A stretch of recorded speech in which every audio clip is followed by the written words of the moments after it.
Thanks for stopping by, guys. Today I have a 2,250 point battle report with Ratkin versus Ogres. I have Todd Serpico here today to play some games. This will be a capital city clash scenario. Let's get saucy. Happy sauce.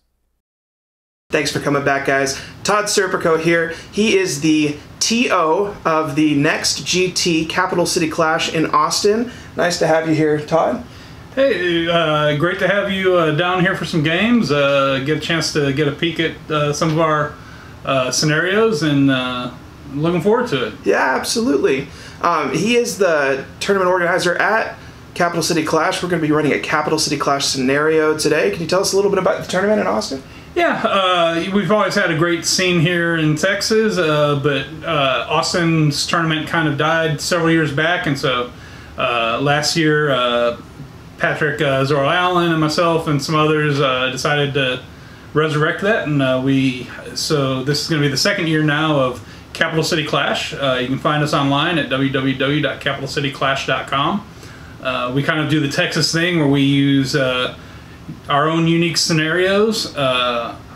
Mine tend to be slight variations off of book scenarios, so that there's still mostly something that you're familiar with, but I put some tweaks and twists in it, and you'll see that here in just a little bit. Cool deal. I'm looking forward to playing it. I'm looking forward to having Ratkin on the channel. So let's get into deployment.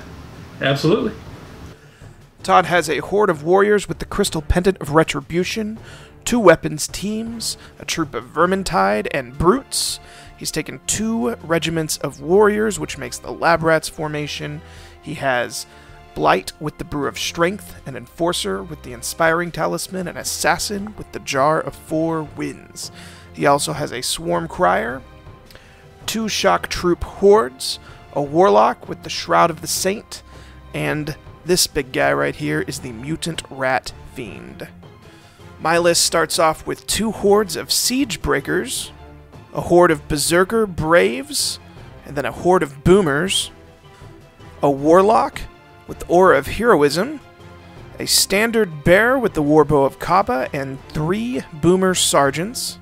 I've also taken Hell on Wheels, which is 2 regiments of Chariots, and then a Warlord with a Chariot. He also has the Banner of the Griffin. And finally, 2 troops of Red Goblin Scouts. Alright guys, this is the scenario and what it looked like before round 1.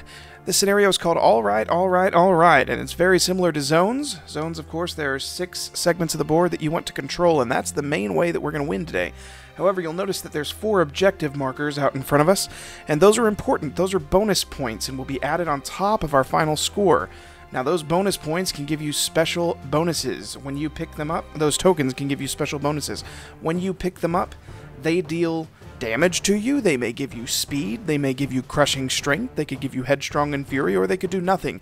It's a roll of the die, and each result on a d6 does different things. However, it's important to pick them up despite the risk. We're going to start off, and Todd takes first turn. So he's going to move as follows. His main line moves up there. Those are the Blight in the front of the center. He has his shock troops behind them. Warriors to the right of them, moving up with a regiment of warriors behind them. All his special characters are moving up there. To his left flank, he has a unit of the rat trolls, I forget what they're called, Brutes, I think, maybe, along with another thing of shock troops and some chaff Vermintide. On the right-hand side, he's moving another group of warriors up, and he also has a weapons team moving up. You'll notice down here there's a gray token here. Todd forgot to bring his second weapons team, so this is the weapons team of shame that he has down there. It's just a 50mm base, and the dice represents the front arc. When he moved those shock troops up, they picked up a token, and that token gave him +1 crushing strength. As long as that unit holds that token, those shock troops now are crushing 2 with Elite and Vicious. That is a nasty unit. Todd focuses all of his firepower with his units into my Chariot Regiment there on the right, dealing a total of 2 damage, ouch, and only rolls a 6, giving an 8. Those things hold, and it moves on to the Ogre's turn 1. The Ogre's turn 1 looks like this as so. My Chariots have taken a little bit of damage, but we'll move forward. Just a pretty much standard advance here. Nothing crazy. You'll notice that both my siege breakers moved up and collected their tokens. One of my siege breakers has +1 speed, and the other has headstrong and fury. Both of those will be very useful. I take some pop shots here. My standard bearer with the Warbow of Kaba takes a single shot at the Blight. It's not much, but it's the only shot he has. He accidentally left his assassin in range of my boomers. Ouch! And I went ahead and took a shot. However, I only dealt 1 wound, so it doesn't really matter for him. He was really nervous. He was going to lose that right away, and I was really excited I was going to pick it off. I roll an 8 on one and a 7 on the other. Both of those hold just fine. Moving on to turn 2 for the rats. It's time for them to start moving, and he moves as so. He realizes he did not pick up the token before with the warriors, and now he wants to, so when he moves forward, he goes ahead and pivots so that his footprint is on that token and he can pick it up. Everything else just moves forward, and his mutant is setting up for a flank charge on the left. He's being patient on that left flank, and he's moving quickly forward on the right flank to put some regimental chaff in my way so that those chariots can't get into his main line right away. When his warriors pick that up, they get an extra speed, so now they're speed 7. They can almost rival cavalry. That's really nifty. He takes some shots at my regiments with all of his Caros again, hoping to kill them. They're in cover, so they take a total of 3 wounds in this, bringing it up to a total of 4.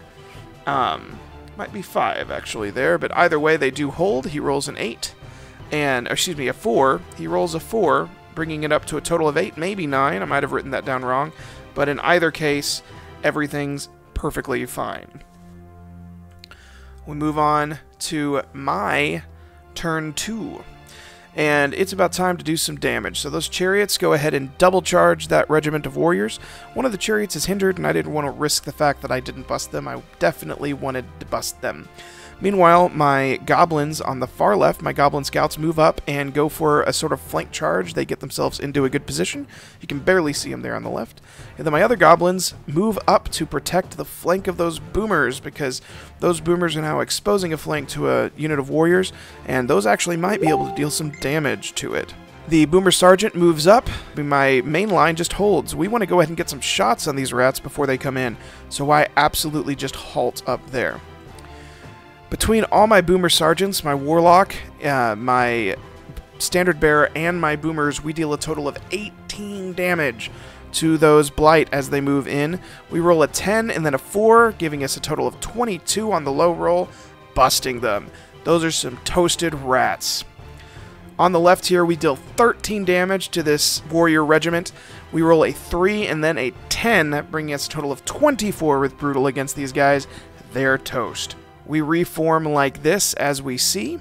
Moving those forward, I put the damaged regiment in front so that they can hold and hide, and then it's his turn. So he moves as follows. Yikes! I accidentally left a flank charge on my siege breakers. That's embarrassing. I did not mean to do that.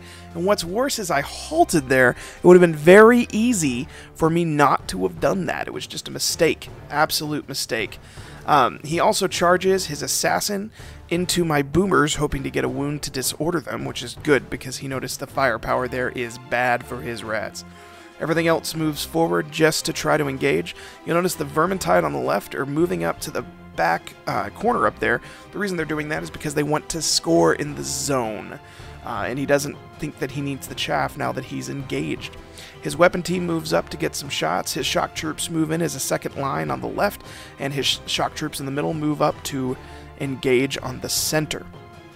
He moves all of his heroes to hide because those chariots are closing in, those goblin scouts are closing in, and he wants to make sure that they are out of charge arc, and he does succeed in doing so. Some of his characters can't shoot this turn because they've moved at the double, but the ones that can shoot take a large number of shots and deal 5 wounds to my chariot horde there. 2 wounds from the weapon team of shame are dealt to a boomer sergeant on the left. He goes ahead and rolls a 4 against that boomer sergeant. It holds, but he rolls a lot, an 8 against that regiment and busts him. Ouch. He deals 5 wounds to my boomer sergeants, a very disappointing run for him. That is not the demon rat thing. It's just a rat fiend, kind of a mutated version of him. He's not as strong, but he still should deal way more than 5 damage. That was a big disappointment for Todd. In fact, his dice had really kind of been pooping on him. For a couple of turns now, he's getting some really low damage here, so part of this position that I'm in is kind of blind luck, and I always say better lucky than good anyway, right? 1 wound is dealt on the other siege breakers from the war chief, or the warlock from the war chief. Not a lot there, and then 1 wound is dealt from the assassin onto the boomer horde, which is all he needed to disorder them. The rat fiend rolls an 11 with those 5, wavering my siege breakers, but you'll remember earlier I picked up Headstrong and Fury from these guys, so they'll be able to hit back. The other 2 hold perfectly fine with a roll of 3 and a roll of 4, no problem. Moving on to the Ogre turn, we're looking as so we have things where they want them. We have a lot of charges to do, and we're going to take them up and hopefully not get absolutely swarmed by rats, because that is an easy place to be. We move in as follows. My Goblin Scouts rush into the weapons team on the left, getting those triple attacks, hoping to kill it quickly. My Goblin Scouts rush into the Rat Warriors there. My goal is not to kill them. My goal is to chaff up his chaff and just hold off that line while we go ahead and take off the rest of the stuff. As it stands, that group of Rat Warriors is speed 7, and I've got to be really careful. I'm also taking my units and kind of circling around to make sure that I can take those out in one go when it comes down. I can bide my time over here. I've got the speed advantage. A lot of times when you have the speed advantage, you are tempted to just rush in, but I think it's really important sometimes to go and walk around the unit and try to push some rear charges and make them make some bad decisions ultimately. You have to balance that, of course, with attacking and taking the advantage when you have it, but I think right now I have the time to spare. My boomers charge into his assassin because it whacked us. We'll whack it back.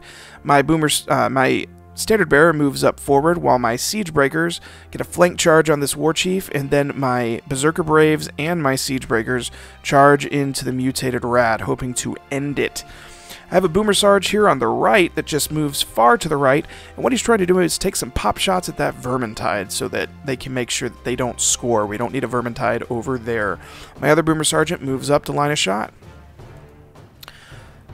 My warlock shoots an aura of heroism onto my boomers. They're not really in danger of getting killed, but a lot of the things around them are, so I wanted to give them rallying, and I get a rally 1 on them. We take 5 wounds. We put 5 wounds into the shock troops between the boomer sergeant and the battle standard bearer. That's a start. Hopefully that'll help us on the charge so we can take them out in an alpha strike instead of grinding with them, because we will not win the grind against shock troops. My boomer sarge gets 5 wounds on the vermintide, so that was a really good roll. I roll a 6 to waver the vermintide. They don't quite die due to rally from some of the units around them. However, we get some kills today. We rout the mutated rat and the war chief. I missed the rolls on those, but we did rout them. We rolled a 6 on the assassin and killed it with a total of 11, and we also bust the weapons team with a roll of 10 after the 8. However, we only roll an 8 against the warriors after dealing 3 damage to them, so we do not kill them. They actually hold, but that's fine. No big deal. You don't need to win all the attacks, and that's the one where we're just trying to chaff them up anyway. I reform as so, and I normally don't show the reforms, maybe I should, but this one I thought was really important. Because I moved those units up the way I did to get the shots, they really got in the way in my reform, and you see there, my Berserker Braves and my Siege Breakers would have been exposing a flank to a lot of terrible things. And the best way I had to avoid absolutely getting decimated there was to form up my Siege Breakers, the ones that have already taken a pretty decent amount of hits, and just expose my flank to those brutes so that I could protect the warriors. Whatever kills the Siege Breakers, my Berserker Brave should be able to see, and then of course the other Siege Breakers are out of range, which is really important there. I wouldn't have lined them up that way. But overall, I think that's going to be the best position I can get. It's unfortunate that I give them that, but that's it's just a mistake. In the future, I need to be more careful about where I put my heroes. In the middle of combat, I need to be thinking about the combat reform afterwards. This is the top of the Rats' turn 3. They are going to go as follows. They take full advantage of those Siege Breakers, charging the flank with his brutes. Ow! And the shock troops charge in and get the flag bearer. So that's good. They're unable to get the siege breakers. The siege breakers actually might have been in range there. It's just because of the positioning of the flag bearer I was able to stop it. I'm not quite sure there, but either way, I'm probably going to lose that standard bearer. The Vermintide move backwards. They're trying to touch the cover on that obstacle so they don't take some more wounds. Shock troops move up. Weapon team of Shame moves over to get a shot at one of the boomer sarges. Todd goes ahead and moves his heroes to the left, trying to get to a more safe spot while he's moving over and shooting. The warrior regiments charge back. They're starting to get surrounded by ogres. It's not looking great for him, but they're trying their best. He shoots some heals into the shock troops that are about to get into some serious combat. The weapons team shoots into the boomer sarge that's open, and he is not in cover. He had about, I'd say about 60% of the base that he could get to without having to go through an interposing unit, which is plenty. And then he takes some pot shots at the regiment of chariots that are sitting in the forest. That's a forest. So they're not going to take, they're going to have cover bonuses there. He deals 3 wounds to the boomer sergeant, bringing it up to a total of 5.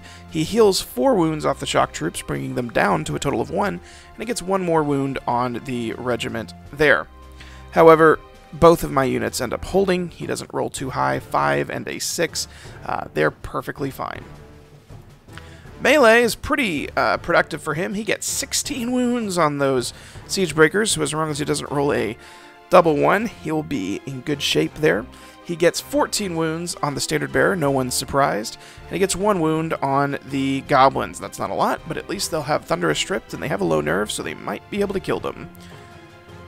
He rolls an 8 to bust the siege breakers, a 6 and an 8 to bust the battle standard bearer, and he rolls an 11 on the goblins.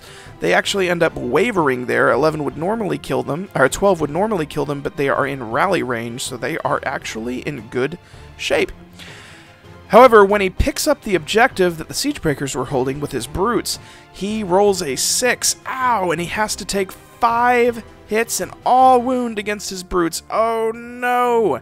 That's one of the dangers of over-drinking, guys. I forgot to mention this earlier, but even though we're playing zones, it's a progressive scoring, so at the beginning of turn 4, he went first, you start scoring. So at the end of his turn 4, he was holding 2 zones.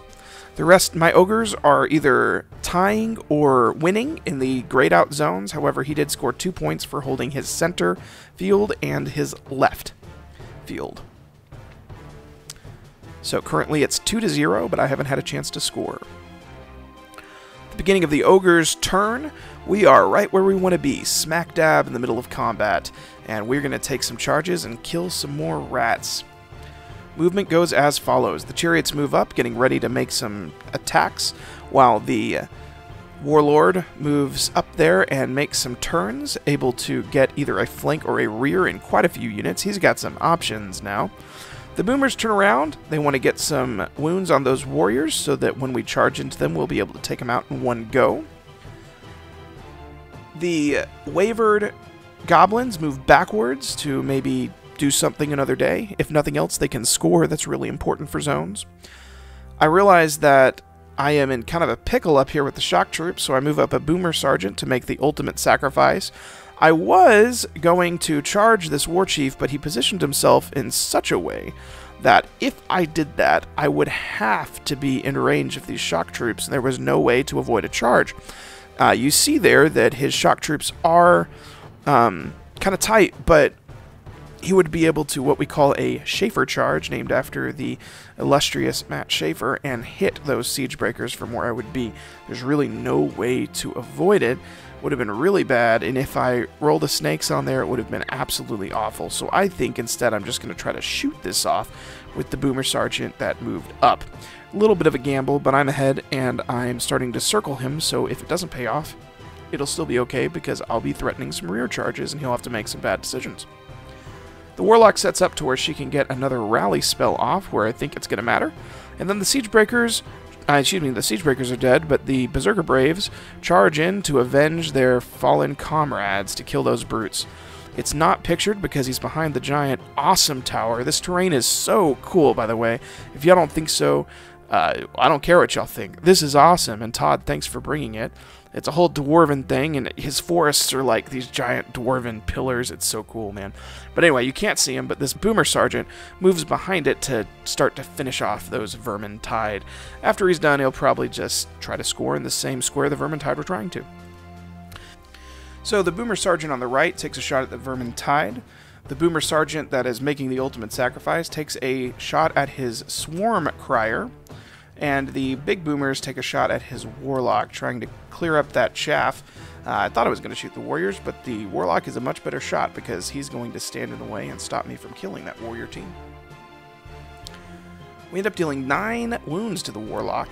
We deal 2 wounds to the Swarm Crier, and only 1 wound because they're in cover and we don't get as good of a roll on that Vermintide, but that's enough for a nerve check, and they have a low nerve.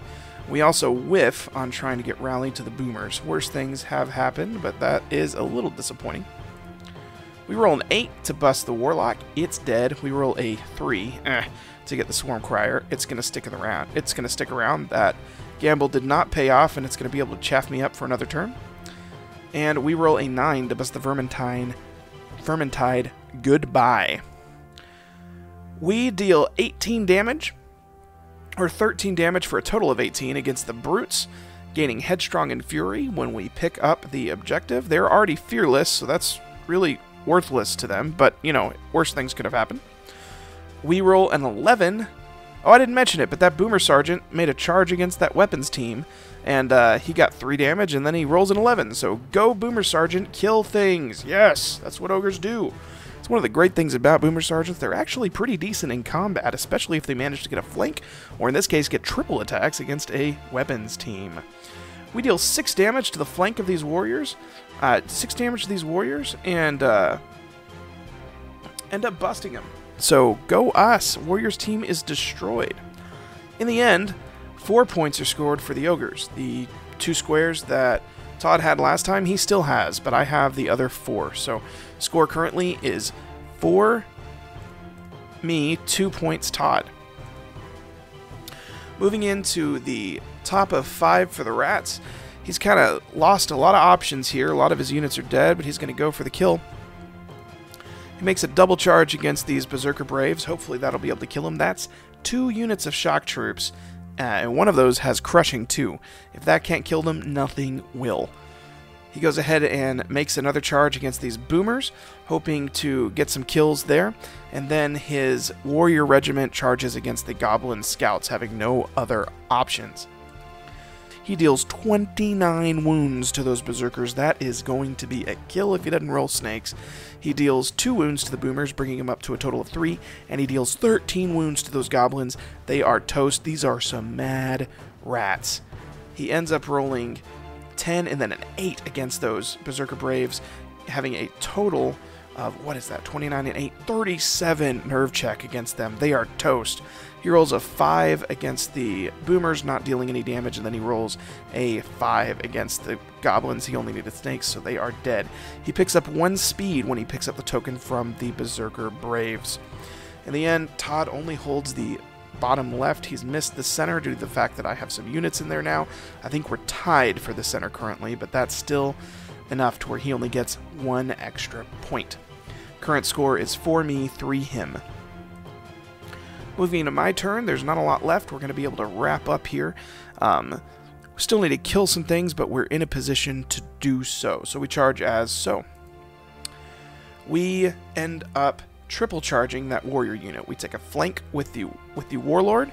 We charge the front with the chariots. Then we take another flank with the goblins that managed to run away from their last encounter.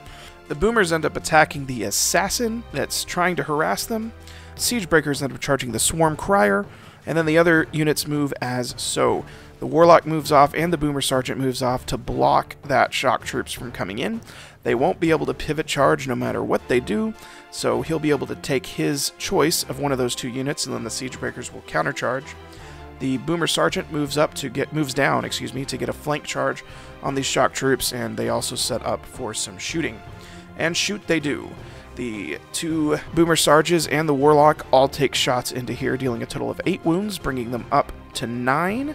We roll a 5, so no waiver there, but we do have some more damage. Those siege breakers might be able to finish them off in a single turn.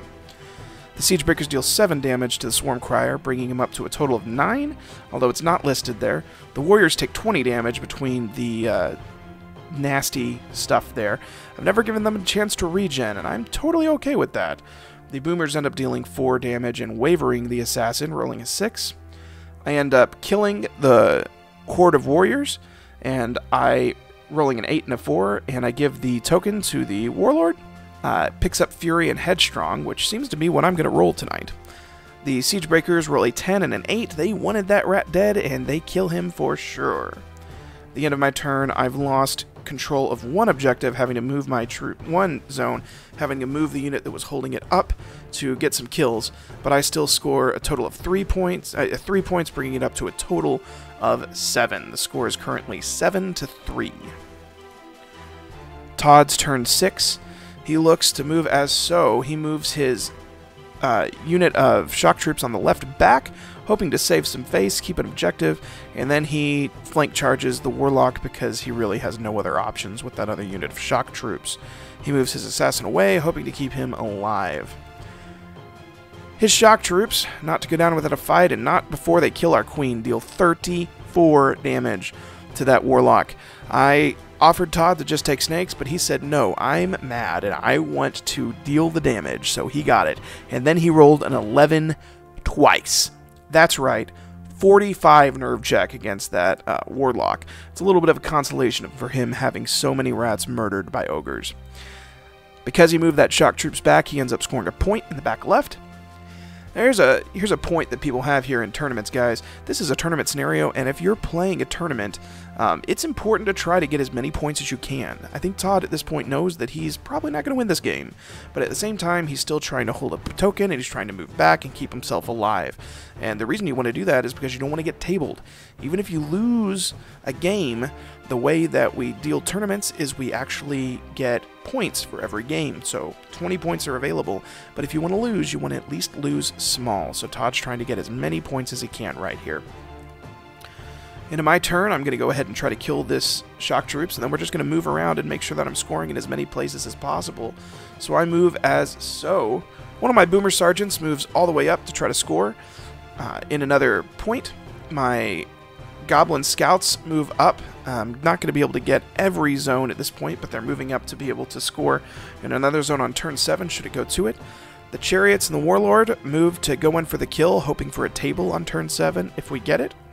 The Boomer Sergeant moves up again just trying to get more zones covered. And then I charge the Siege Breakers into the front of those shock troops, and then my Standard Bearer, who was over there just scoring before, into the rear of those shock troops. He only gets 4 attacks, but that's multiplied by 12. It multiplied to 12 when it's tripled, and that should be what the Siege Breakers need to help seal this deal. Siege Breakers are really good, but they only have 18 attacks, and when the shock troops have a really high nerve, we want to make sure that we get the kill. Boomers end up moving back a little bit, again just trying to get in that back left corner to get a score.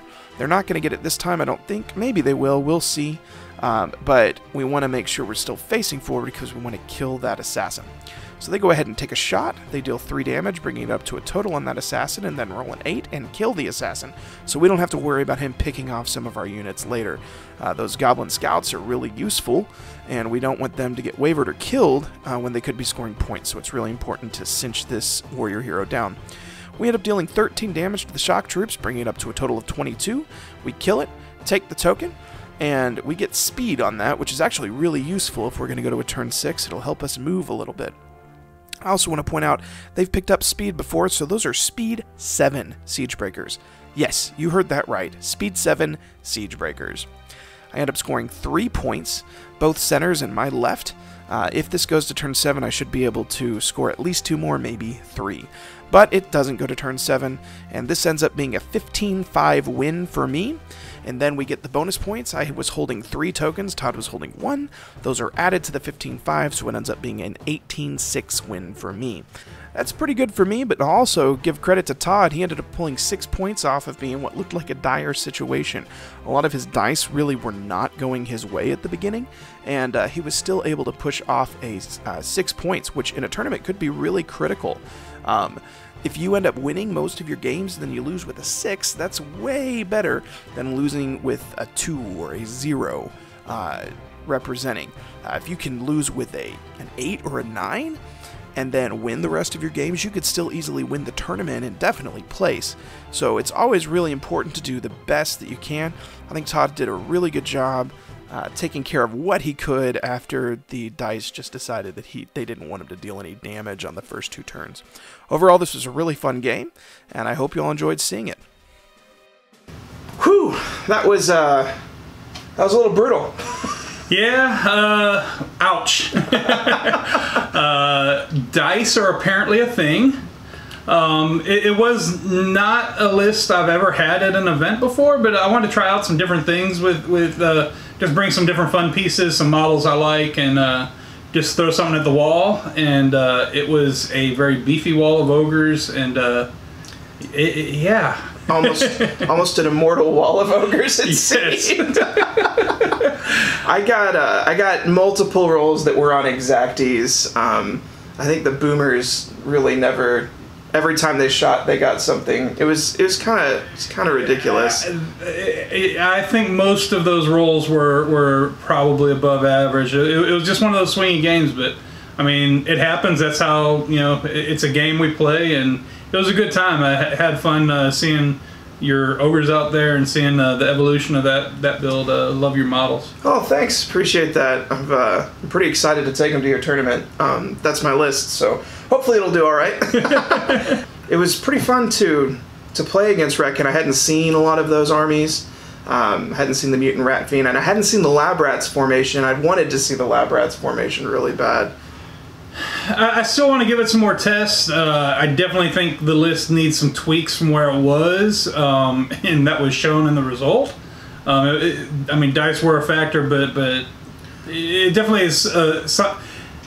It's not far off. I mean, I'm trying to do some things. Everybody takes their death engines, the flying demons. I want to try to kind of find something else out there, but. I think you had enough lightning bolts in there to do something if, any of them hit. I mean, you missed the first 2 turns of shooting, basically, and I could see how one of my chariot regiments could have just, exploded there. I liked it. Thanks. Hey, absolutely. Well, that's another tournament report. We hope to see you at Capital City Clash, and I am in Austin today shooting a doubleheader with Todd, so keep a lookout because I'll have another battle report soon. For right now, stay saucy.